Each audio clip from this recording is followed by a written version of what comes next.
So, it seems there's a lot of art tutorials here on YouTube, lots of dudes with digital tablets talking anatomy and lighting and such, and that's all well and good, and I think it is extremely useful, but I think there's another, more fun and engaging way to get good, and that's drawing comics. So if you're new here, I draw and write a comic called Doomsayer. It's a dark fantasy epic, and you can read it free via my website.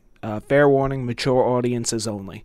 I always wanted to make comics ever since I was a kid, but it's taken me a long time to get around to doing one seriously, especially since it's a fantasy with lots of world building and lore, which at least took a year to even get a rough picture. One thing that a lot of beginner comic artists seem to always ask under many popular comic-based art creators' content is, how do I know I'm good enough to start? And the answer to that question is, you don't. Just start. I still feel like I'm not good enough, and I'll probably keep feeling that way till I drop dead, but I guess it's just kind of part of being an artist. But drawing comics is an easy way to document improvement. Like, come on, don't tell me this isn't better than this. There's a clear improvement in all of the fundamental skills and techniques. Now, I of course am going for that grayscale / black and white manga style, so color is something I don't practice as much, but with various shading and lighting techniques, it's something that can be easily translated with a bit of color theory. I do, however, want to focus on the fundamental drafting skill. When I began Doomsayer, I just wanted to make a cool dark fantasy comic to entertain people. Shout out to the 10 or so people that have actually read it.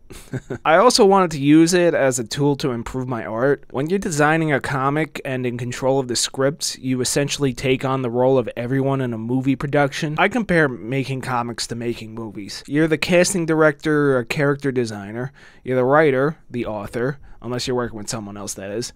You're the cinematographer, the perspectives and angles you use in your panels. You're the editor, how the pages are laid out and the pacing of them. You know, the parallels continue. I should also note that posting your stuff is a good way to archive and see your improvements. Whenever I feel doubtful about my progress, I always go back and look at my older stuff and prove that I've progressed. Now, I'm not saying that drawing comics is a replacement to traditional learning or perhaps taking online courses or even watching stuff on YouTube like Proco, Mark Brunette, or Marco Bucci. Those guys are great. I'd actually consider it supplemental, or a more fun way to apply what you learn. Look, I'm not, like, diagnosed or anything, but I've always had a suspicion that I might be on the spectrum. I mean, no disrespect, but I've always had at least subtle symptoms, even before TikTok was a thing, convincing everybody they have it. You know, poor social skills, difficulty concentrating on things that are deemed boring, a great interest in a particular thing, that being art, not being able to break routine easily, you know? I might actually go get tested if I can ever afford health insurance one day. Please subscribe. But drawing comics helps keep my mind stimulated. Sure, I can do a ton of anatomy studies and old master recreations, but that's boring.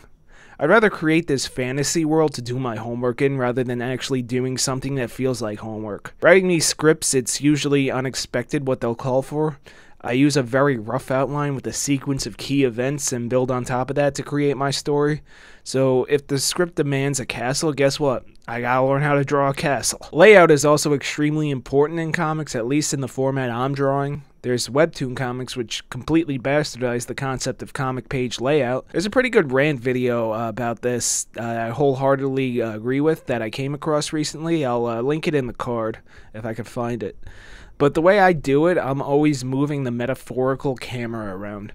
If you have the same static shot or layout for every page, the story will get dull and readers will probably put the book down.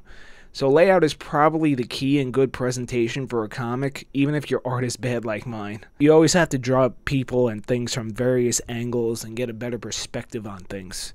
So moving the camera around is not only good for your readers to be entertained, but it's also good for your art skills to improve. You know, my art is still bad. It's always going to be bad to me. Alright, maybe you guys are going to comment like, I actually like your art, and hey, thank you, I appreciate it, but to my own eyes, I hate it.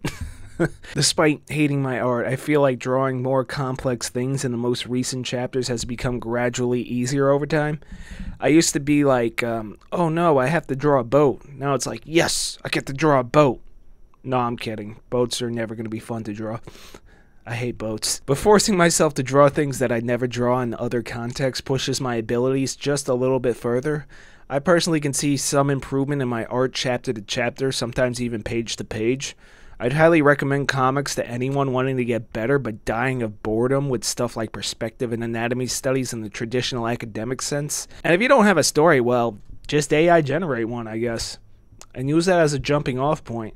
You don't have to post it if you don't want to, but archiving it to reflect upon later is recommended. I'm not really sure why I made this video.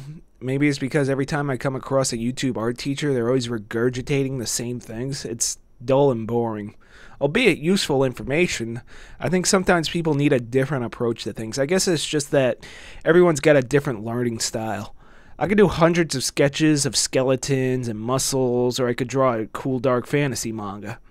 I don't know, fantasy manga sounds better to me. I guess I could compare it to something like music, since I do dabble in that from time to time. Check out the second channel. You can sit there and read sheet music and play the notes on your instrument, or you can learn it by ear. I guess drawing comics to learn is the equivalent to learning by ear in this metaphor. I guess the one thing that bothers me about a lot of these online art teachers is that they think everyone will learn in the same exact way. I guess that's just not true for me. I don't know. This video is just a sort of rambling filler video. Stay tuned for more in-depth content. Content where I'm actually drawing, that is. I don't know, what do you think? Is there a better way to learn than the traditional academic sense? Is drawing comics your way to improve art as well? Is there something else? Leave a comment below. I know this video is a little bit different than usual, but if you made it to the end, thank you for watching. Oh, and Doomsayer Volume 1 Physical is in production hell, my friends. It'll be out when it's out. Possibly with Volume 2. I'll update you when I can. I'll see you next time. Bye.